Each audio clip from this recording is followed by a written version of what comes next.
Minnesota Senate Committee on Housing and Homelessness Prevention to order. It is 12:41 and we do have a quorum.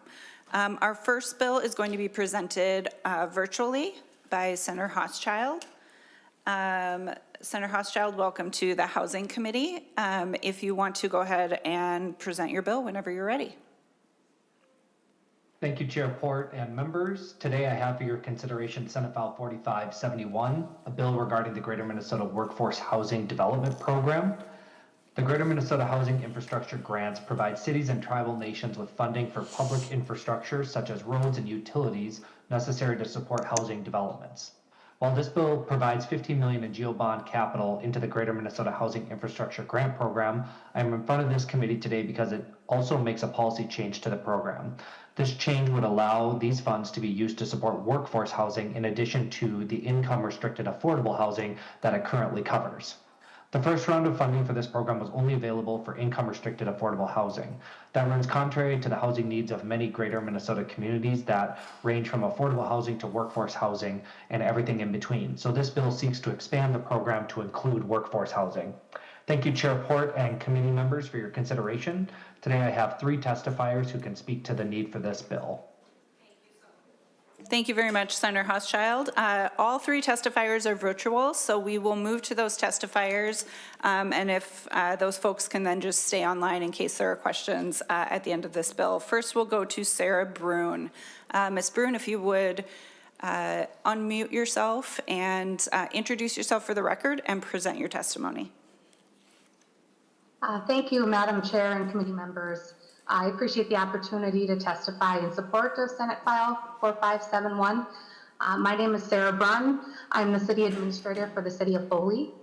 Foley is a small city, approximately 2,700 people, and located in central Minnesota. We're about 15 minutes east of St. Cloud on Highway 23. Our housing story really begins in 2023 when we completed a housing study with Benton County. This study followed a significant expansion and upgrade to our wastewater treatment facility. Housing for Foley is a top priority, as we have not had a new housing subdivision in our community for over 20 years. The completed study that we did with Benton County actually identified the need for 340 housing units in Foley by 2035. So a small city of 2,700 people, 340 units is a lot for our small community.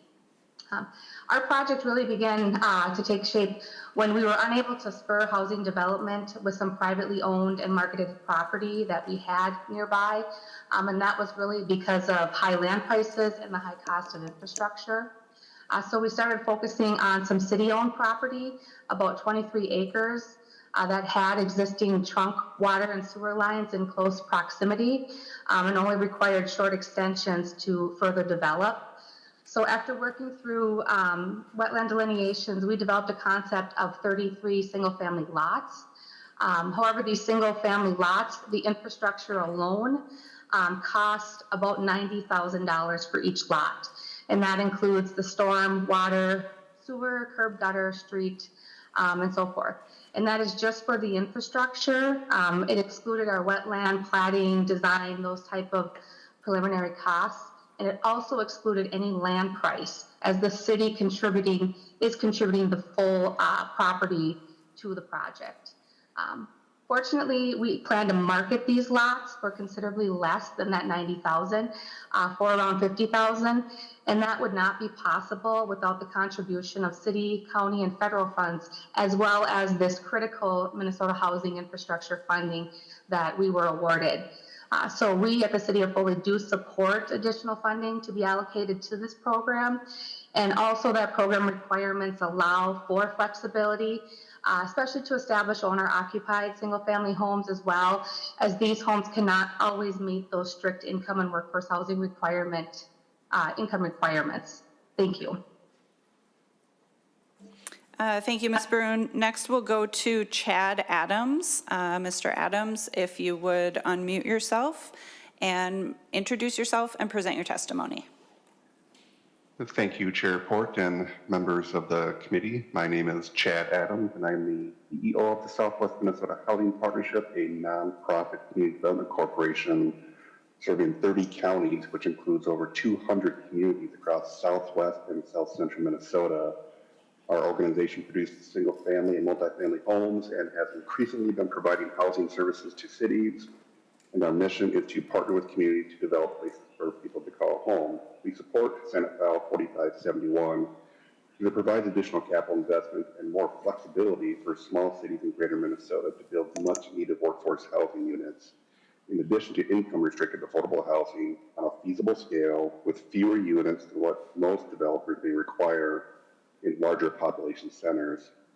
Programs such as the Greater Minnesota Housing Infrastructure Program create opportunities for more collaboration and local investment. We are hearing from local jurisdictions, families, and partners every day that housing is a top priority in every community we are engaged with throughout our 30-county region.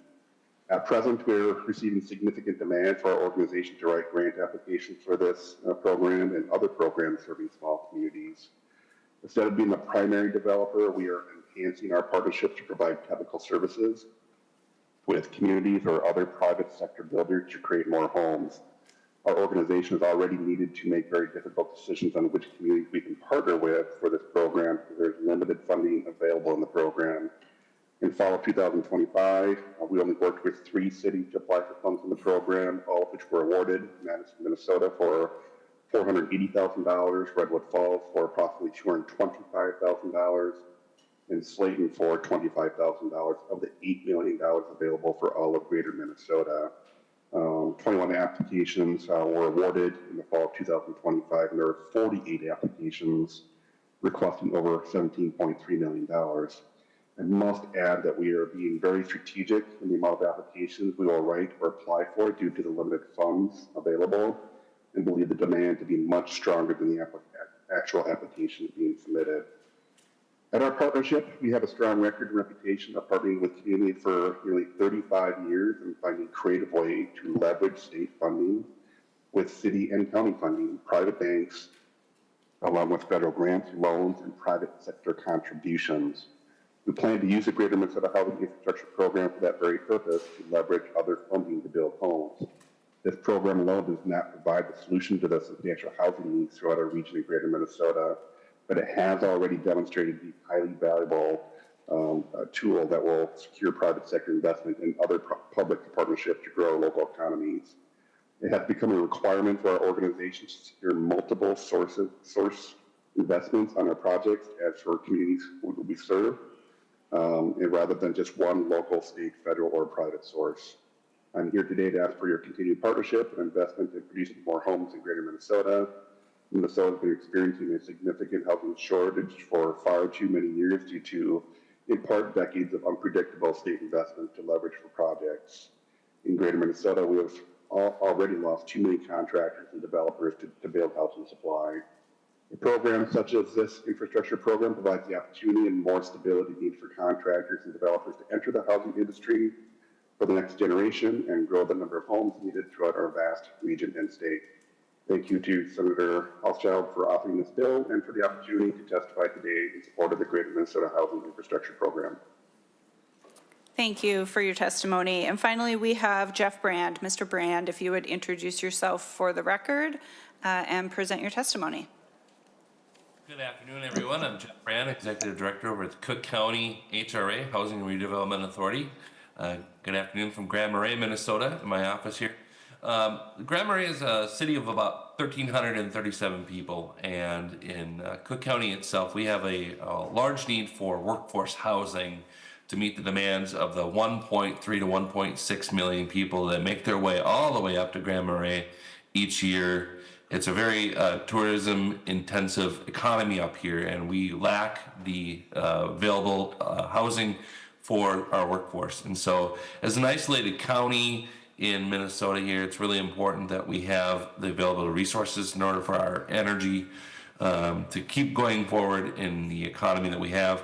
We did a housing study in 2022, and it showed we need about another 150 to 220 homes in Cook County. The only place in Cook County that allows us to have the infrastructure, the water, the sewer, the electric, is in Grand Marais. The other communities that you see along Highway 61 are actually township situations, and so they don't actually have the infrastructure like a regular community would. And so as we look to build housing, the natural option is for, of course, us to look in Grand Marais. But unfortunately, there isn't a lot of access to the funding that we need to make the housing affordable. Up here in an isolated county, it's a math problem. Not only do you have to deal with the cost of the materials and having them shipped up here, but also we have a large amount of bedrock that we have to blast.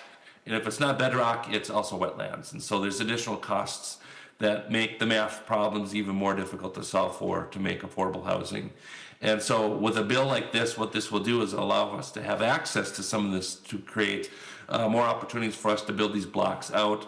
There is opportunity for us to build more housing, but the housing that we have now is kind of separated out throughout the community. And so extending utilities is costly.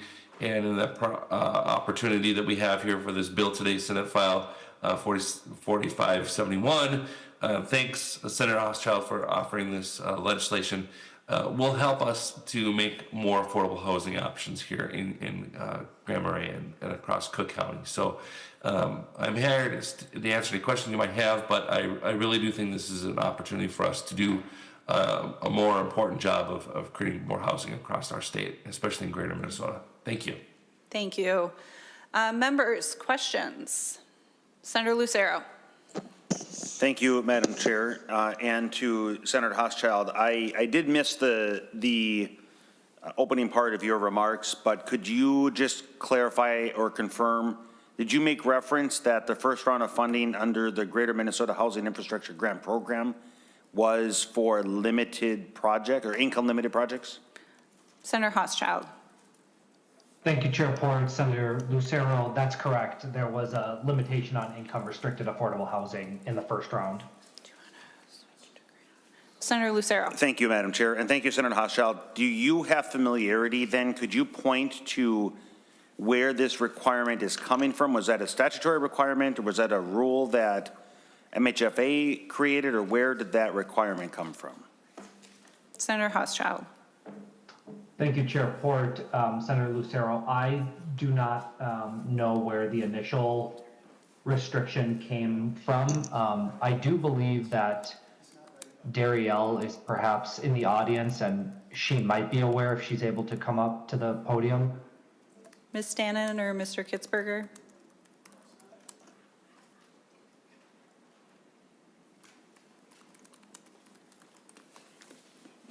If you could just introduce yourself for the record.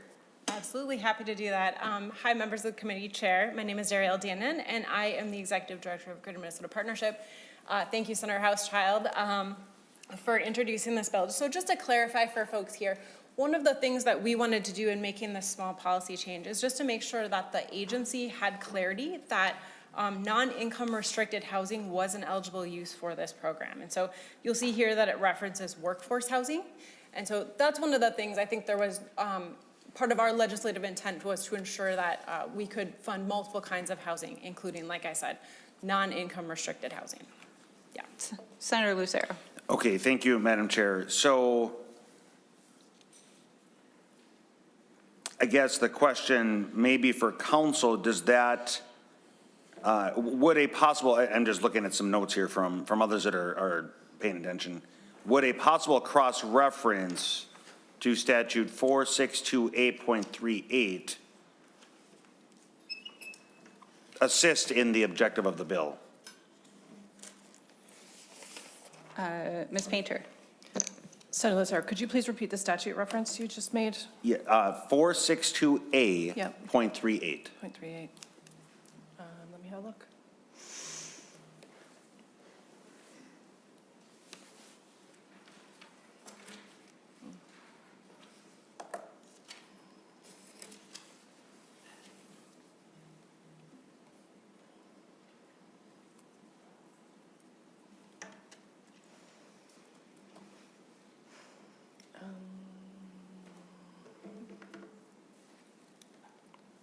I'm sorry, I'm not sure that I have an answer. Could you describe more what you're looking for? Could you just? repeat your concerns? Sure, if I understand, thank you, Madam Chair. Senator Lucero. So there's workforce homeownership, and then there's low income or, let me go back up here, for income limited projects. And if I understand, they're trying to bring clarity to the project that previously had income restriction, but it wasn't directly referenced. And so they're trying to bring some clarity by making it workforce housing. So would there potentially this cross-reference help in achieving that objective? I wonder if perhaps someone from the agency, Mr. Kitzberger, put you on the spot here. But if you could just sort of describe how the decisions were made in the first allocation of funds. Madam Chair. I apologize if you could introduce yourself for the record. Yeah, no problem. Madam Chair, members, for the record, I'm Dan Kitzberger. I'm the Legislative Director at Minnesota Housing. I'm just having some back and forth with my colleagues. One piece of advice was to point folks to our frequently asked questions that came out as part of the RFP, particularly questions 27 and 28, that describe how we define workforce housing. So we use our affordable to the local workforce rental limits, which we publish in our multifamily guide. And so that allows for up to 150% of the applicable 4-bedroom rent. So 150% of what's affordable to the local workforce. Market rate housing, which is specifically called out, may fall into this category or may be priced higher. So, and then there's question 28, and whether we can consider ownership or rental housing. So, you know, I would just clarify for everybody, market rate housing without income restrictions was an eligible use. We made awards for applications that included market rate housing. Senator Lucero. Thank you, Madam Chair, and I appreciate that. If I understand correctly then, the objective is workforce housing. An attempt to achieve that, it used the definition for income restricted, trying to make that association that an income restricted would help achieve workforce housing. And that's why the income restriction was included in the RFP, if I'm understanding correctly. Just seeking clarification on that. Mr. Kitzberger. Madam Chair, Senator Lucero, I think I'm following. I guess at the very least, what I attempted to clarify just now in reading from our frequently asked questions was that workforce housing was defined to potential applicants, and we received applications in accordance with that definition, and then we subsequently funded applications that included projects with that definition. Thank you, Madam Chair. Senator Draheim. Thank you, Chair, and thank you, Senator Hauschild, for bringing this forward and bringing Jeff on board to speak on behalf of the bill. Good to see you, Jeff. I think clarification is always good, so thank you all that are working on it. I do get a lot of feedback on our different programs, and we could do better on clarifying the uses, and I do think sometimes the agency takes a little too much liberty on interpreting our bills, and maybe that's on us. But I do appreciate the concept of what we're trying to accomplish here. So thank you. Other questions, members? I wonder if Ms. Brune and Mr. Brand, can I ask, in the cities that you are working in Foley, and then Mr. Brand in the cities that you're working at to expand, do you have minimum lot sizes? And if so, do you know what they are? Ms. Brand, or Ms. Brune, sorry. Yes, we do have minimum lot sizes. We actually reduced our minimum lot size from 10,000 to 8,000 for a single family home about a year, 2 years ago. That answers your question? Mr. Brand, do you know in the areas that you are developing? Yeah, thank you for the question. We did a similar change in Grand Marais to smaller lot size, and then also in the county itself, it depends on where you're looking. We still have multiple acres, depending on which location in particular. The challenge that we have is when we start looking outside of the community of Grand Marais, we start having to look at septics and wells and that sort of thing, shared wells and shared septics and that sort of thing. But we still have a minimum of, it depends on which part of the zone you're looking at. It could be 10 acres, could be 5 acres, it could be 40 acres. I think one of the questions that we have, as we passed this bill a few years ago, there was $8 million in it, and we knew it was immediately oversubscribed. This is an important program to put money into. And so I think it is, infrastructure funding is a critical piece of the puzzle of building more housing. But equally important, I think, is also like what are cities doing to ensure that those dollars go as far as is possible? And, what work are they doing to make sure that we can have the least amount of new infrastructure put in order to fund a new subdivision? Mr. Kitzberger, can you answer for me, does MHFA take into consideration responsible land use and growth strategies when scoring grant applications for this program? Mr. Kitzberger? Madam Chair, members, I think our consideration was done through the pointing process. So, whether we would receive proposals that included, innovation, reuse, those kinds. I'm not exactly sure on the wording itself. I haven't looked at the application in a while, but it was a pointing consideration. Thank you.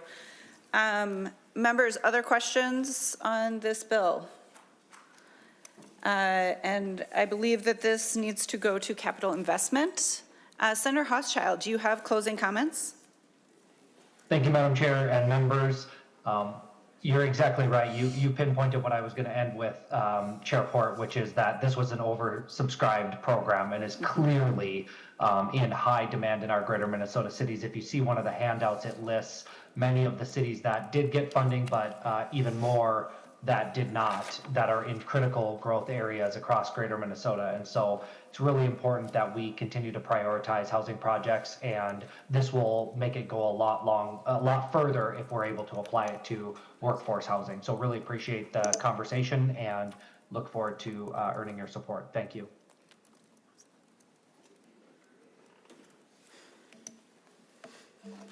Okay, thank you very much for presenting your bill, Senator Hauschild. Members, seeing no further discussion, Senator Bolden moves that Senate File 4571 be recommended to pass and be referred to the Committee on Capital Investment. All in favor say aye. Aye. Opposed? The motion prevails. Your bill is on the way to capital investment. Thank you, Senator Hauschild. Members, next up we have Senator Clark. Senate File 4145.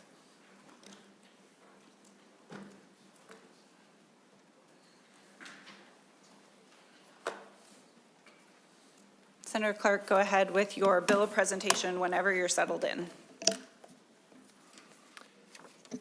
Thank you, Chair, and thank you, Committee. By way of background, this bill was previously heard in Judiciary and Public Safety. It was amended, and so this is the updated version here. So Senate File 4145, if enacted, would prohibit landlords from naming minor children as tenants, or would prohibit naming minor children as defendants in an eviction action. Purpose of enacting this bill is to ensure that minor children who generally do not have capacity to enter into binding contracts are protected from the consequences of adult tenants not fulfilling their lease obligations. The picture I'll paint for you is, what if you're an 18-year-old adult trying to rent your first apartment? You're putting in rental applications for different properties, paying the application fees, and you keep getting denied for poor rental history. You're confused. How do I have poor rental history? I'm 18 years old. I've never rented before. How is this the case? Well, you come to find out, well, your parents were evicted when you were living with them, and you were named as a defendant in the eviction case, meaning that you have an eviction on your record. As a minor child, you'd have no reason to know about that eviction or understand the implications for that or your future. But now you can't afford to buy a home. You've never rented on your own, yet you can't find a landlord to rent to you because your parents were evicted and that eviction keeps showing up on your rental history. So you are suffering the consequences of your parents not complying with their lease, even though you shouldn't have been named onto that eviction notice. We are trying to make sure that that situation becomes even less likely. When a minor child is named in an eviction notice for no fault of their own, it follows them around and can lead in part to poor credit and rental history even before they've ever entered adulthood. Tenants who are renting for the first time on their own should be given every opportunity to be a successful renter, regardless of the choices they made, or regardless of the choices made by their parents or adult tenants who they may have lived with while a minor. Senator DePort. Thank you very much, Mr. Clark. We have two testifiers, Mr. Smith and Mr. Dahl, if you would both come up.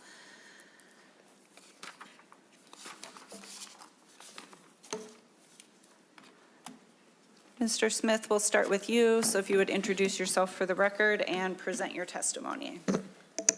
Thank you, Madam Chair. Members of the committee, my name is Cecil Smith. I represent the Minnesota Multi-Housing Association. MHA has more than 2,200 members who provide homes to over 600,000 Minnesotans in approximately 300,000 rental units across the state. Let me begin by saying clearly, our organization does not oppose the intent of this bill. Housing providers do not seek to file evictions against minors, and we agree children should not be the subject of eviction proceedings. In the rare circumstances where minors appear on eviction filings, it's almost always because they were listed on the lease as members of the household, not because they are responsible for the lease obligations. However, we do have a lingering concern with the current language of the bill. We're concerned about the penalty structure in paragraph B. The bill would allow damages for violations. Damages are reserved in statute for willful conduct, intentional wrongdoing, and violations. In this situation, however, the issue would most often arise from a clerical or procedural mistake. Imposing damages in that context would be disproportionate to the conduct involved. Furthermore, corrective action at a later date would be by filing a motion which costs $100 and is most often waived by the court. Given that the court should have removed the minor from the original filing, that seems to be a reasonable expectation. We believe the bill's core goal can be achieved while addressing our concerns. We have provided language to the bill author to that effect, and we appreciate the author's work on this issue. Thank you, Madam Chair and members. Mr. Dahl, if you would introduce yourself and present your testimony. Good afternoon, Chair Port, members of the committee. Thank you for the opportunity to testify in support of Senate File 4145, and thank you to Senator Clark for championing this legislation. My name is Michael Dahl, and I'm the Public Policy Director at Homeline. We provide free legal, organizing, educational, and advocacy services to tenants across Minnesota.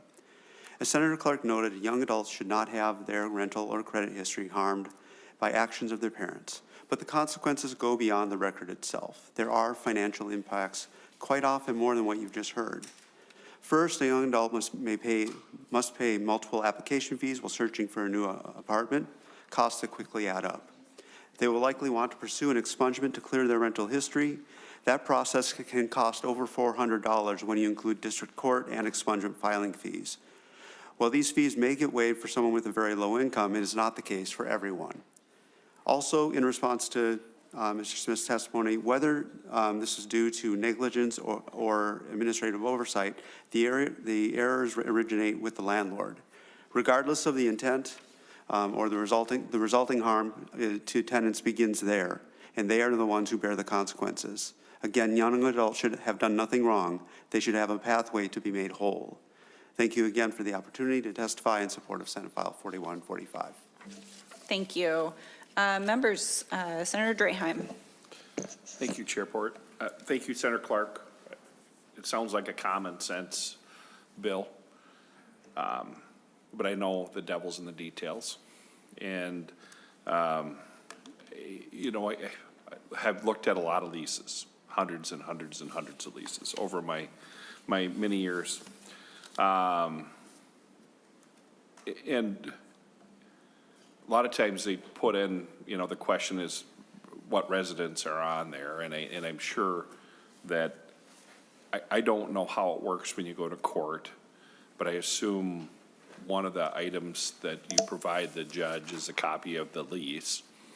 And I don't know enough about the process, and I know this isn't our jurisdiction, it's judiciary, which you said you went through. But I am a little concerned about the damages, how it's drafted here. Do you have the language that Cecil Smith had recommended for that paragraph B that you could share with the committee? Senator Clark. Chairport and Senator Draheim, and I trust that Mr. Smith will correct me if I get it wrong, but in short, he would seek to strike I think line 1.15.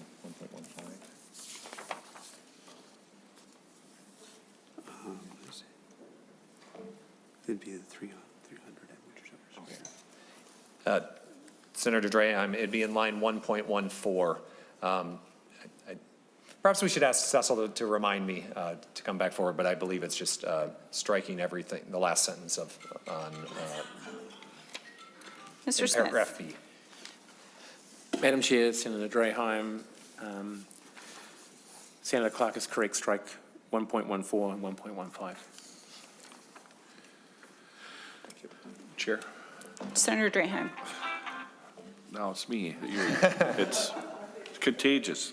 Same spam caller. I apologize, members.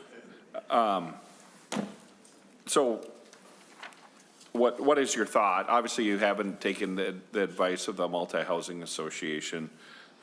Is there a happy medium between you and them on what we can do here? I just don't know I have a hard time supporting this. I love the idea. I think it is wrong to have the kids penalized for something that they had no control over. I just don't understand how the paperwork is processed, and I hate to penalize someone when it might not be their fault. So how do we clarify that in the language in the bill, I guess would be my question, Senator Clark. Senator Clark. Chairport, Senator Draheim. So the the initial drafting of it was treble damages up to $1,000. So we've come down and we got rid of treble. We moved 1,000. I moved 1,000 to 300, and specifically judiciary moved that, where I'm also a member. And so it has had some modification in response, but obviously not all the way that where Mr. Smith prefers. This is an eviction notice I have in my right hand, and the suggestion is that you list John or Jane Doe, so that instead of naming a minor child, that you are naming John and Jane Does to ensure that that does cover all people in the eviction. But the process is that if the parent is being evicted, the child or the caretaker is being evicted, the individual is being evicted as well. Senator Draheim. Thank you. And I think that is a reasonable, I just don't know. So if the court provides something, some paperwork that has the original lease with the minor's name on it, is it the fault of the landlord or the housing provider? And would they be penalized? Senator Clark. Chairport, Senator Draheim, on an eviction notice that is drafted by and if Mr. Dahl needs to correct me, he can, but it is drafted by the landlord. So they are the ones actively putting the name of the minor child on there incorrectly. Senator Draheim. Thank you. So they don't see, it isn't public record on the actual lease, the original document that they signed when they moved in? Senator Clark. Chairport, Senator Draheim, and in the they on there, is that the landlord or the judicial system? Either way, you know, I mean, so if you have to provide documentation on why you have standing to evict, you know, a lot of times you got to bring in the documentation, which has all the names on there, and sometimes parents put kids down. And so I just want to, I wholeheartedly agree we shouldn't penalize kids, but I don't know enough of the process to rush this through, where I don't know if we'll solve the problem with this bill. So I'm just a little, without knowing the process, and Mr. Dahl, maybe you can help me understand that we're getting it right on how the paperwork is processed. And then the credit reports are the ones that would give a bad rating, because most housing providers I know use a service. So how are they getting the name of the minors? I'm sure they're scraping it from some database, and what feeds the database? So Madam Chair, could I interject? Senator Lucero. Thank you, Manager. If I could just put a slight change on, or maybe clarification on what I think Senator Graham is asking. What if there's a clerical error on the part of the court and the minor child gets listed in the defendant's field for the action, the eviction action? Is that then going to be result in a penalty, and the actual or consequential damages of 300 or whichever is greater? Because I'm familiar with the Hennepin County process. So if I'm going to file the paperwork for an unlawful detainer, I am the one, as was just stated, I have to fill out the fields of the defendant, et cetera. I don't know how it works in the other 86 counties. I don't know if they are feeding in the lease and extracting that information from the lease to populate the fields, et cetera. But in the course of that process of submitting the case to the courts, if there's a clerical error, does your language allow for enough wiggle room to not penalize or result in a fine or penalty to the landlord when the listed name of the minor might have not been the result of an action by the landlord? Senator Clark or Mr. Dahl? Chair Port, Senator Draheim, and Senator Lucero, usually on the lease, sometimes the lease simply mentions the adults in the household, even if there are occupants other than that, young adults or children. But what often is the case is there are names, the actual names of the other occupants, so the minors that are in the household. In the eviction action, what is commonly done, as was pointed out, is to list Jane Doe and John Doe, or occupant number 3 of the household, and those court documents list those individuals anonymously. And then when it talks about the parties, there's a plaintiff's list, and the plaintiffs should only be the adults that are listed in that spot. And so there is the actual information on the lease usually, and then the I don't want to say redacted, but there's anonymous names for the youth in the system. And I'd also point out that in the court, in addition to filing for a motion for an expungement, there are often court filing fees that have to be paid in advance or need to be paid as well. And those amounts add at least $300 to the cost of this. And they may be waived based on someone's income, but there aren't just people who are receiving public assistance who are having this happen to them. And so that's why the larger amount is something that has been pursued. Senator Lucero. Thank you, Manager. I appreciate that, but I don't think that at all answers the question. Everything that was just said didn't address the question. So on a lease, yes, there's the tenant, and then there's the occupants. The tenants are the ones that are in the contractual relationship of the leased unit. The occupants then are the minors that are authorized to actually inhabit that unit. And in the course of filing the paperwork as part of the process for an unlawful detainer, then feeding a lease in and uploading that to the court's website is part of that process. As part of that process, there could be an extraction of the occupants of the lease that somehow then end up on the summons or become part of the defendants. So I think what's being asked here is in the course of the process, there is margin for either a computer or human error to somehow have the occupants be listed as defendants. And in that scenario, landlords are going to be held accountable. Is there an escape clause to allow for wiggle room to not hold them accountable when the landlords did not deliberately, with malice intent, list an occupant or minor child as a defendant? Can I just interrupt for one moment? The first line says, a residential landlord shall not list a minor child as a defendant in an eviction application against a residential tenant.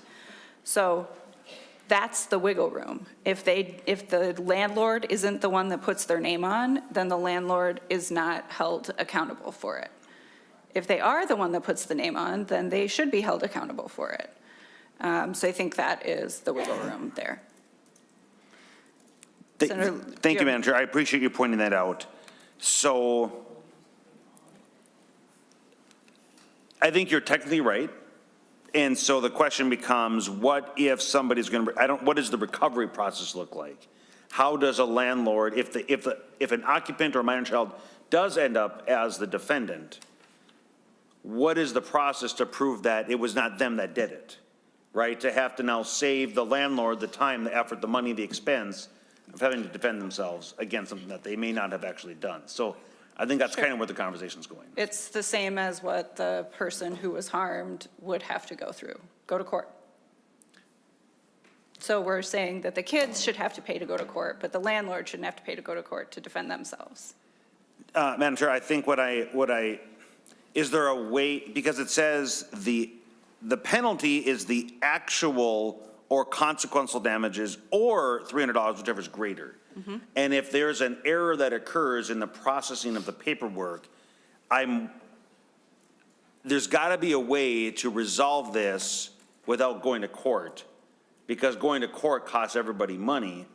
And is there a way to massage this language to the point that Mr. Smith brought up to avoid going to court, to remedy the situation or to? Yeah. I mean, I'm saying, like, if a person has been harmed by this, if a child has been put on an eviction action and has been harmed by this for $300 or likely many more dollars, they have to go to court in order to get recompense. So to require the landlord to do the same feels pretty fair to me. And I will also say this bill had a rather lengthy and deep discussion on the legal side of this in judiciary. And this is where they lowered the amount of money that landlords would be required to pay. And if I could, Manager, if I could draw just one more thing to attention, it says the landlord shall not list. So the mere listing, it may not have even gone through the court process yet and come to a judgment. Just listing them as a defendant is all of a sudden now where the penalty could come in. They may not even have been rendered the final action of what's going to happen with that unlawful detainer. Right, because those listed evictions often show up for a significant period of time. Mr. Dahl? Chair Port, the issue is discovered when a minor is trying to rent for the first time. And so it's not being discovered until years. It could be a year later, it could be a couple of years later, it could be much longer. We've had a 9-year-old listed on an eviction action at one point. And so this isn't a court process until the youth begins making a court process, other than the eviction action. The eviction action was filed at a much earlier date. But it's discovered, and many of the costs related to addressing this are happening much later than when they rented the apartment. But their parents were put on an eviction action along with them. Okay, I'm going to go to Senator Abler, then Senator Pah, then Senator Draheim.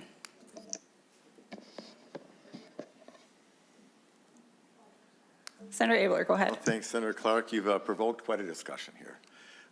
It seems like this is something that should never happen, and I think most people don't intend for it to happen in the first place. But it's, and I appreciate the arguments that have been offered. But so this person didn't do anything wrong. All they did was, now suddenly they're on some, document, and it's hurting them. And so we don't want to hurt the people that are meaning well, The reason you have a penalty for something is for people who don't do the right thing. I'll predict that none of the people represented by Mr. Smith are going to do this ever. And so you have a penalty so that people know they should not do it. And if they do it, then there's a consequence. I imagine this penalty will be imposed probably just a fraction of 1% of the time, and maybe never. But it's going to mean we're serious, and you've been trying to find something reasonable. But I just want to remind people, this is not going to be something that happens every day at some housing complex in Anoka that has, 200 units. They know better. And so, but that doesn't change what happened to that kid. Now, if he's just does a duplex or somebody's kind of sloppy, and then word will get around and they'll just not do it. They'll be careful. I think that, I don't know what the right penalty is and, all the court costs and all that, but I just think you want to make sure they don't do it. So I think it's a good bill, and I'm glad you're still working on the penalty. But just, there's not training. You get to be a landlord without any training. You just show up, you have an empty place at your duplex, and now you're a landlord. And so they just need to be smart about it. Thank you. Senator Pa. Thank you, Chair Port. I too just want to say thank you, Senator Clark, for bringing this forward. It's crazy that this is happening. And I know that we have quite a bit of discussion here about whether or not something is of the fault of the landlord, but I think your language here is actually very clear. It's very clear that a landlord shall not list a minor child in the complaint. If they do not name that child in the complaint, they're not going to be held accountable for that. If the court, for some reason, happens to put that on there, that's not on the landlord's fault. And so therefore, they would not have to face that consequence. But generally, the court's going to go off of the complaint that's being filed by the landlord when they're bringing this eviction forward. And you have to name who your plaintiffs are, and that's where they're naming these people. So if they're only naming adults, they're not going to show up in that complaint. They are going to show up in the lease. All leases are turned in with those filings. But what's in the lease is not necessarily going to automatically be uploaded as a plaintiff. So that's not gonna, that may happen, one out of, 1,000 chances, but generally the plaintiffs are the ones that are going to be named, and they're the ones who's gonna be filed in court against. And so if landlords are not doing that, they're not gonna have an issue with that. It's only when they're naming everybody, whether they're a tenant on the lease or if they're an occupant as a minor child. One thing we could do in just addressing some of these issues is, I don't know if this is possible to explore, but to also ask that courts redact the names of all minors. And that could be something that we could require be done with these. But I think your language actually is already very clear and has the protections in place. I like it, and thank you for bringing this bill forward. Thank you, Senator Pa. Senator Draheim. Thank you. Great discussion. I like the requiring the courts to redact. I think that helps the housing providers. I would also suggest a different enactment date for the penalty portion. So if you're, I can do the math. I don't have the votes to do anything on that, but effective date August 1st for paragraph A, and then for paragraph B, maybe put that out a year so we can get some of the counties. So I imagine every county, and Mr. Dahl maybe can speak to this, is different. And Hennepin County probably being the most organized and the most volume, et cetera. But some of these rural counties that probably don't get too many eviction notices, period, might have an antiquated system. So I think we need to give them time to catch up and not penalize someone in the middle of nowhere that they might have one eviction a year or two, et cetera. So that would be my suggestion. If you want, I can offer that amendment now. I don't want to offer it if you're not going to consider it. But I think that would make sense. So keep your enactment date August 1st of this year so we can start getting it right, but we don't penalize for a year. And then my other recommendation would be Senator Paz about having the court redact any minor. And I think that would make everybody happy. So I don't know what you think.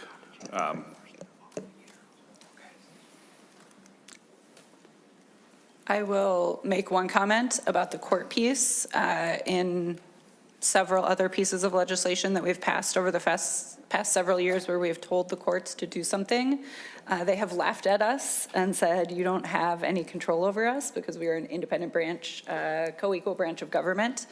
So that's certainly something we could discuss with the courts, but they generally find that Bill's language that we passed that compels them to do something, that they do not have to follow it. We could request. We could request, yes. And I think that is a worthy conversation to have to make sure that in any other instances where for whatever reason a child might be on a lease, that their name is redacted. Seeing no other discussion, thank you for the work that you've done on this. I know you've had a lot of, Can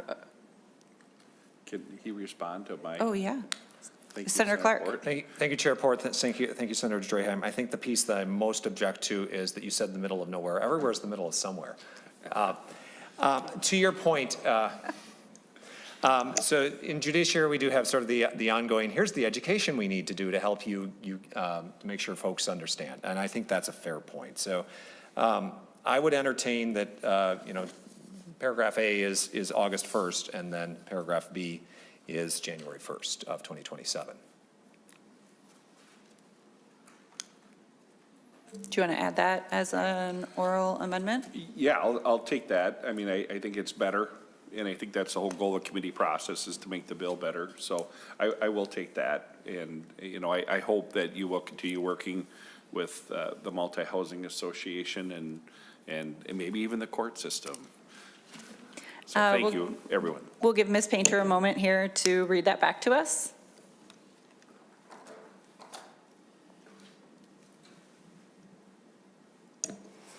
Madam Chair and members, so the oral amendment would be page 1, line 16.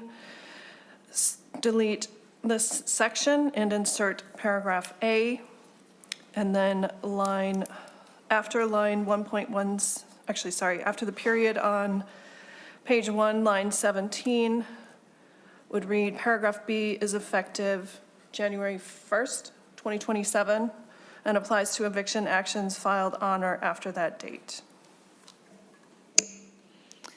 Everyone okay with that reading? Does that? All right. All in favor of Senator Draheim's oral amendment, say aye. Aye. Opposed? The amendment is adopted. Senator Clark, any closing comments? Thank you, Chair, and thank you, committee, for the robust discussion as always. I know we have the same goal, which is to keep people in homes.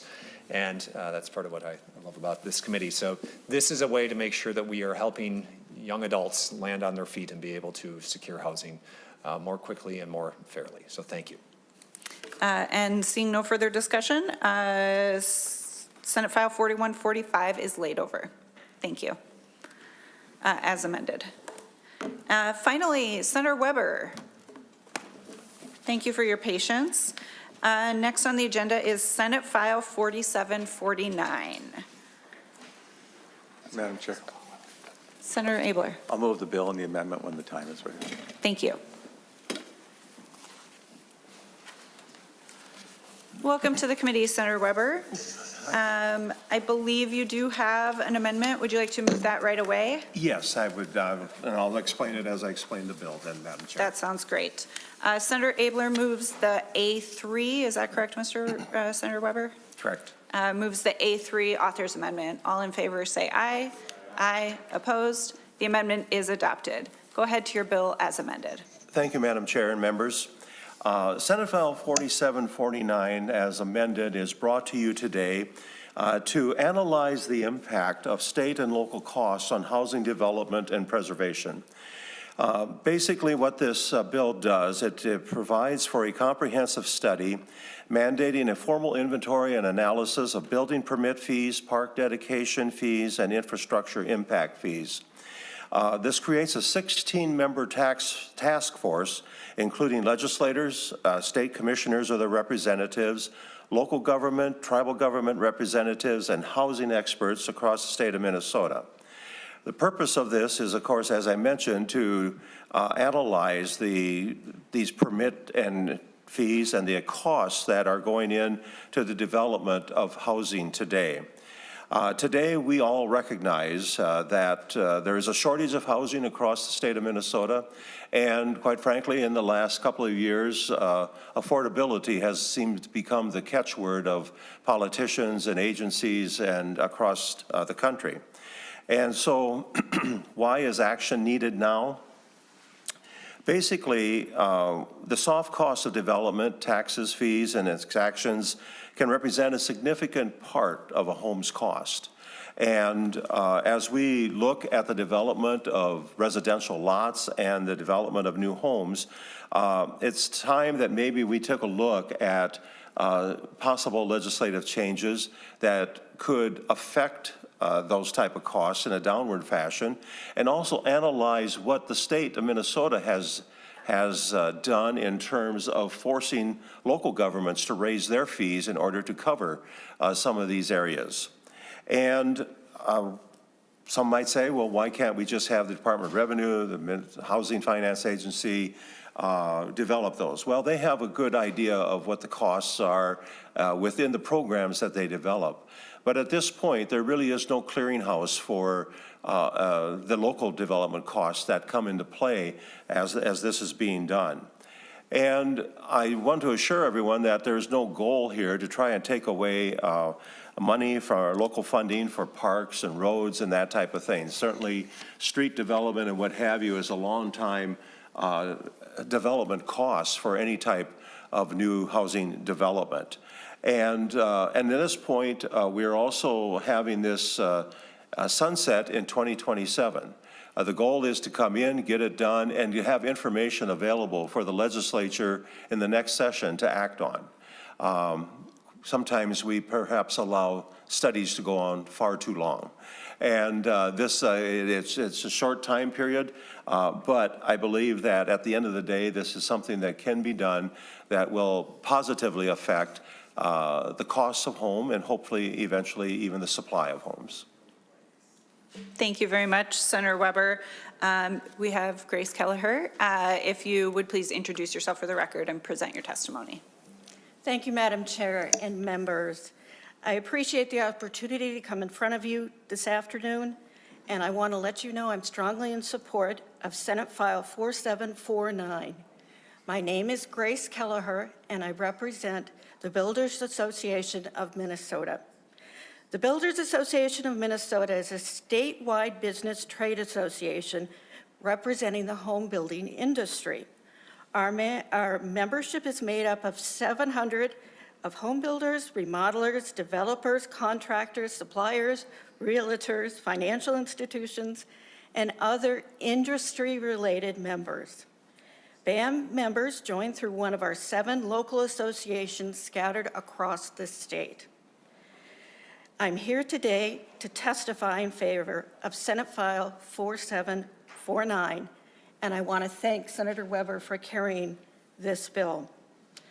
In our professional work, we see firsthand the math of housing development is becoming increasingly difficult to solve.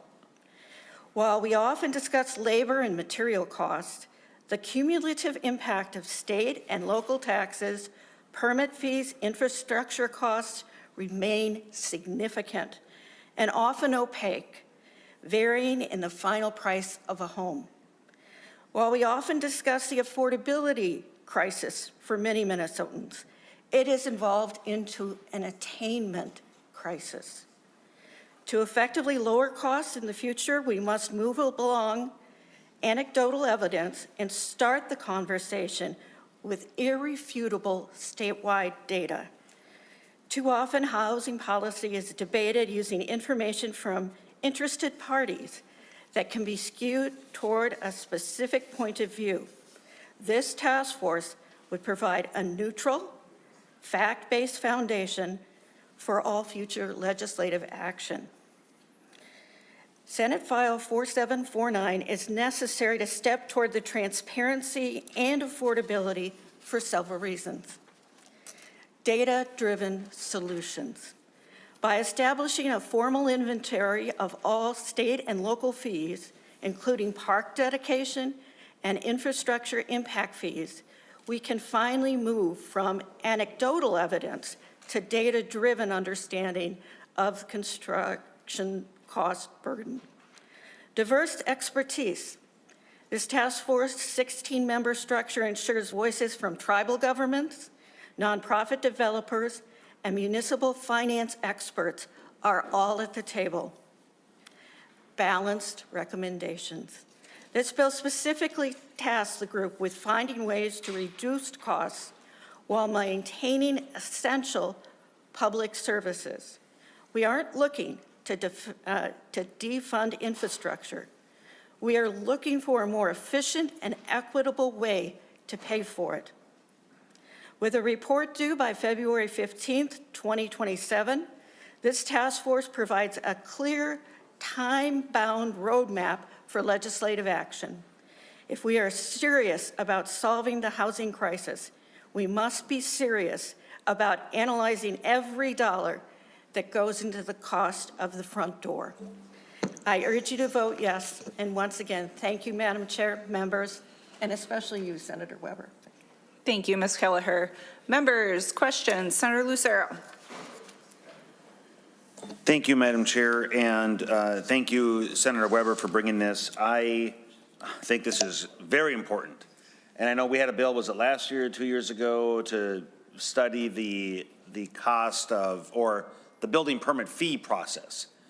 And so as I'm going through this, I see some opportunity to potentially maybe bring some more clarifying language onto the objectives of the group, or maybe expand slightly. So let me just offer a few, just right off the top of my head here, just some thoughts that came to mind as I'm looking at this. So like 2.9, it says, it starts with the word analyze. On the next line, 2.11, it has the word evaluate. And so perhaps there could be some alignment on both being analyzed, both being evaluate, but that's a minor thing. But continuing line 2.9, analyze the cumulative effect of state and local taxes and fees on the final market price. How about also, not just the final market price, but analyze on the cost, because the market price, the fair market value, you may not capture the full picture of what the building cost is, right? So you have the cost of the new construction on the development, and based on where that development is, the market value could be 10% above the cost, it might be 12% above the cost, it might be 15% above the cost, right? But what we're actually, I think, most interested in is the net result on the cost of construction, if that makes sense, not just the market value. The next thing I'm looking at is at line 2.11, evaluate how, whereas the previous line, 2.9, it references both taxes and fees. In 2.11, you only reference taxes. So evaluate how housing-related taxes and fees are allocated to state, county, right? So I'm just throwing out there, you might also want to include fees in that. Further, it's not just these taxes and fees. Well, I guess maybe I would ask the question, when it comes to the buying and selling of real estate, we have all kinds of taxes. We have recording deed tax, we have different fees for the buying and selling, which will also go into the cost of home ownership, right? So it wouldn't be new construction per se, right? Because the buying and selling of existing deeds or transfer of deeds has a tax on them, several taxes. Would that be captured in this study? In my opinion, it would not. Excuse me, Madam Chair. Madam Chair and Senator Lucero, in my opinion, it would not. I think that right now, when you start to talk about the fees of selling, now you're getting into the private market that, number one, has certain rules around it already, establishing the inability of brokers, for example, to have a set rate that they'd agree to for a commission. Quite frankly, we all recognize that there are costs involved for our local units of government for recording the documentation and that type of thing within the courthouses. And so I think that those are elements that fall outside of the purview of this particular study. Senator Lucero. Thank you, Andrew. I was referring to the state deed tax. Not the, so when you, not the commissions, none of that, none of those transaction costs. Okay. The tax the state charges for a deed transfer and how that contributes to the cost of home ownership and things like that. But, and that's fine. So the next thing is, perhaps this study could have some transparency in when it comes to the building permit fees and the park and other dedication fees, park dedication, trails dedication, things like that. Where's the transparency? So a building permit is pulled and it's just a lump sum given. I'll just say the building permit fee. It's a black hole. It's a black box because the developer or the permit applicant gives this money to write a check for $10,000 for a permit fee, and there is zero transparency as to if that fee is actually going to cover the costs within the municipality that they incurred. And there's zero transparency if there was anything left over. You know, of that $10,000 check the builder wrote for the application, if the city only incurred $4,000 of expenses, where did that balance of $6,000 go? Is it just being transferred to the general fund and the city is using it for other non-housing development related purposes? Or should it be returned to the developer to help reduce some of the cost of the construction? Anyway, just some more transparency as another element as this language continues to be considered as it's moved. But I love where this is going. We need to analyze this because we need to bring some more streamlining and transparency into these costs and fees that are being incurred and simply get transferred on to the sales price of home development. Thank you, Madam Chair. Thank you, Senator Lucero. Senator Weber, I find myself once again agreeing with Senator Lucero on this. I think we are really aligned that understanding the full picture is necessary for us to make real impactful changes and make sure that our resources at the state are going to the most helpful places in the process of creating new housing. So I really appreciate this bill.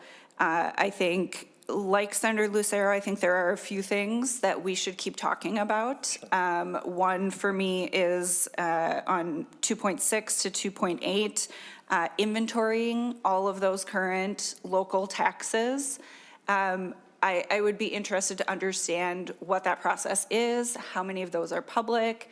Many of them are negotiated individually for each deal. And so, like, what is requiring the cities to share that information accurately? And then how is it included sort of as in part of this report so we can fully understand the picture?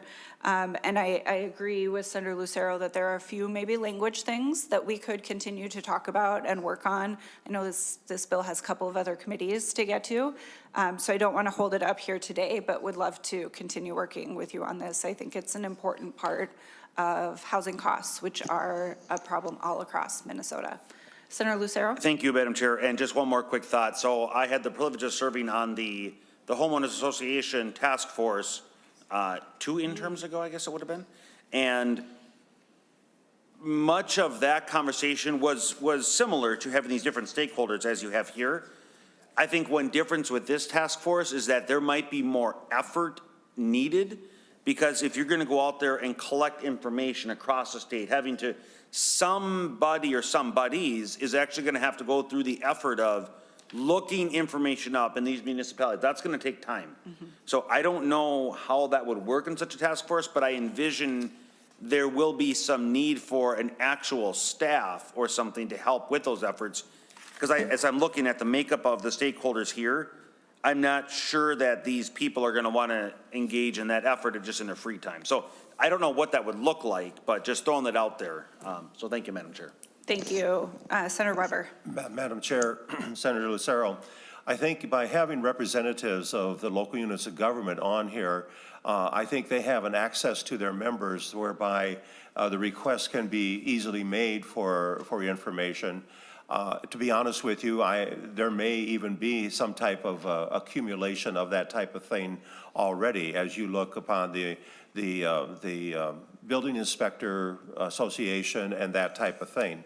But I would agree with you that there may be some necessary costs involved in order to assemble that data. Thank you very much. And Senator Lucero, I'd love to continue working with you, I think especially on that transparency piece at the end. How is the money all being used and what's it used for? So we really can see what impact this is having on housing costs in Minnesota. So I thank you very much for this bill. Seeing no further discussion, Senator Abler moves that Senate File 4749 as amended be recommended to pass and be referred to the Committee on State and Local Government. All in favor, say aye. Aye. Opposed? The motion passes. And there being no other business today, this meeting is adjourned.